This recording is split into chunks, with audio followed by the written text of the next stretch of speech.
안녕하세요. 조우성 변호사입니다.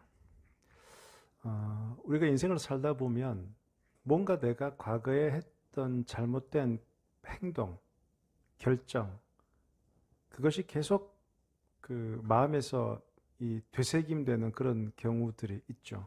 그때 내가 왜 그랬을까? 왜 그랬을까?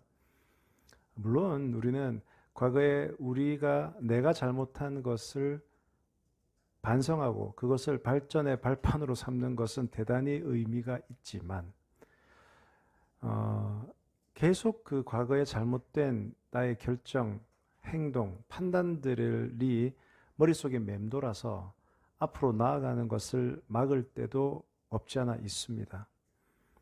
자꾸 발목이 잡히는 거죠. 제가 동양 고전을 좀 읽다 보니 어떨 때는 툭 털고 손절하고 앞으로 나가야 돼. 그게 현명한 군자의 자세다. 뭐 이런 글들이 있어서 또 재미있는 또 우화도 있고요. 그래서 그 내용들을 한번 정리해 보았습니다. 같이 한번 보시죠. 중국 후한 시대의 학자인 곽태란 사람은 덕행이 훌륭해서 정인군자, 즉 마음씨가 올바른 군자로 알려져 있고요. 특히 그 사람이 뛰어난 것은 이렇게 사람을 잘 알아보는 그것으로 유명했다고 합니다. 그래서 그가 나중에 세상을 떠나자 사방에 선비 1000명이 모여서 비서까지 세웠다고 하는데요. 이 곽태란 사람과 연관되어 있는 일화 중에 하나 중에 타증불고라는 게 있습니다. 타증불고. 타자가 떨어질 타자, 뭐 타락한다 할 때 타자, 떨어질 타. 그 다음에 증자가 시루, 그릇이라고 보면 돼요. 타증, 떨어져 버린 그릇, 뭐 깨진 그릇, 뭐 이렇게 볼 수 있겠죠. 타증, 불고, 고자는 돌아보다. 그러니까 떨어진 시루, 떨어진 그릇은 되돌아보지 않는다. 이런 얘기인데요. 자, 어느 날 곽태라는 이 선비는 우연히 길에서 한 젊은이를 만나게 됩니다. 그는 독장수였어요. 그 장독 같은 거를 이렇게 만들어 파는 그런 사람인데 이제 독을 이제 장에 팔려고 들고 갔던 모양이죠, 젊은이가. 근데 뒤를 따라 걸어갔는데 그의 독짐에서 독이 하나 두루룩 굴러가지고 떨어져서 바닥에 팍 깨지는 걸 보게 된 거예요. 에그, 아까워라. 독이 깨지니까 사실 저건 쓰기 힘들잖아요. 그래서 이제 곽태는 아이고 저 독장수가 얼마나 속이 상할까. 아마 깨진 독을 보고 되게 마음 아파하겠다 이런 생각을 했는데 독장수는 아무런 동의 없이 그냥 쿨하게 뒤를 돌아보지도 않고 계속 가던 길을 변함없이 걸어가는 거예요. 분명히 깨졌다는 것은 알았을 텐데 한계가. 이제 곽태라는 선비는 놀랬죠. 쟤 뭐야 쟤? 뭐지? 그래서 곽태는 젊은이를 불러서 세워 물었답니다. 자네 짐에서 말이야 독이 하나 땅에 떨어져서 깨졌는데 어찌 그리 무심하도록 돌아보지도 않는 것이요.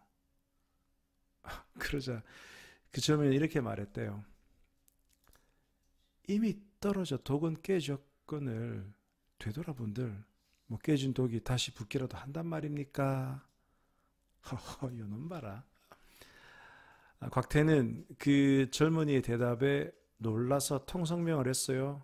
네 이름이 뭐냐? 그랬더니 이제 그는 맹민이라는 사람인데 집안이 가난해서 학문할 기회를 얻지 못해서 독을 팔아서 늙으신 어머니를 봉양하며 사는 그 배움이 짧은 무지한 사나이에 불과했어요.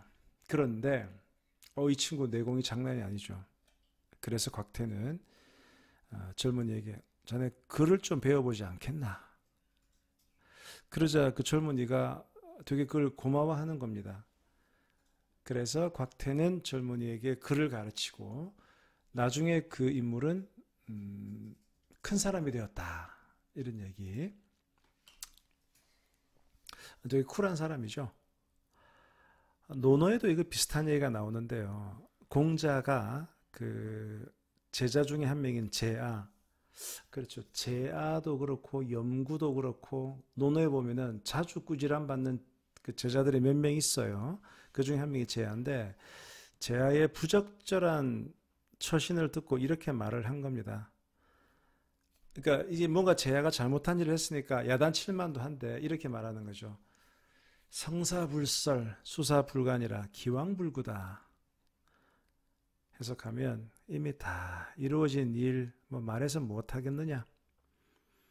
결국 다 끝나버린 일이라서 내가 이래라 저래라 간하지 충고하지 않겠으며 다 지나간 일이기 때문에 허물을 탓하지 않겠다.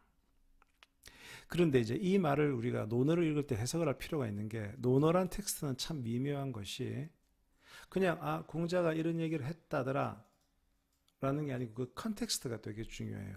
공자가 누구한테 이 얘기를 했는가가 상당히 다른 의미로 받아들여지는 경우가 많습니다. 제자는 이 그릇이 안 되는 거예요. 근데 제자가 과거에 최근에 어떤 나쁜 짓이 있었다 그러면 얘가 그릇이 되는 제자 같으면 불러서 야단치고 말이야. 너 앞으로 그러면 또 혼난다. 그랬을 텐데 얘는 안 되는 거예요. 그러니까 뭐 이미 다 이루어진 일이라 말해서 무엇하며 결국 다 된 일이라 이래라 저래라 간하지 않겠으며 다 지나간 일이라 허물을 탓하지 않겠다. 그러니까 논어의 이 텍스트는 그 맥락상 제아의 어떤 그 그릇의 크기에 따라서 약간 포기한 이런 측면도 있는데 그냥 이 문구만 딱 놓고 보면 우리가 마음을 좀 포기할 때 이 문구는 또 의미가 있는 거죠. 이미 다 이루어진 일 말해서 못하며 다 되어버린 일 간해서 못하며 다 지나간 일 허물을 탓해서 못하겠느냐 이렇게 써먹을 수도 있겠죠. 그래요. 우리는 이미 일어난 일에 얽매여서 앞으로 나아가지 못하는 경우가 있습니다. 아깝고 아쉬운 마음에 자꾸 되돌아보는 것은 인지상정일 텐데 하지만 이미 돌이킬 수 없음을 인지하고 이를 그대로 잊어버리는 것, 손절해버리는 것, 이 또한 지혜일 것입니다. 책은담에도 이와 비슷한 가르침을 주는 구절이 있습니다. 제가 참 좋아하는 구절인데요. 성긴대숲에 이렇게 성긴다는 거 이게 이렇게 듬성듬성한 성긴대숲에 바람이 불어오되 바람이 지나가 버리면 대숲은 소리를 머금지 아니하고 차가운 연못 위로 기러기 날아가되 기러기 지나가 버리면 연못은 그림자를 붙들지 않는다. 그러니까 소리를 머금지 않는 대숲 그리고 기러기의 그림자를 붙들지 않는 연못이라는 뭐 약간 의인화해서 표현을 한 거죠. 그러면서 이제 이렇게 얘기를 하죠. 이처럼 군자는 일이 생기면 비로소 마음이 일고, 그러니까 사례이 심시연이라 일이 생기면 그제서야 마음이 이는 거고, 이 말은 이제 좀 이런 의미죠. 일이 생기기 전에 야 이거 어찌 될까 저찌 될까 막 계속 고민하는 그게 아니고 군자는 일이 생기면 일이 생겼어 오케이 보자 비로소 마음이 일고 일이 끝나면 그 마음도 사라진다. 사례이 심수공이라.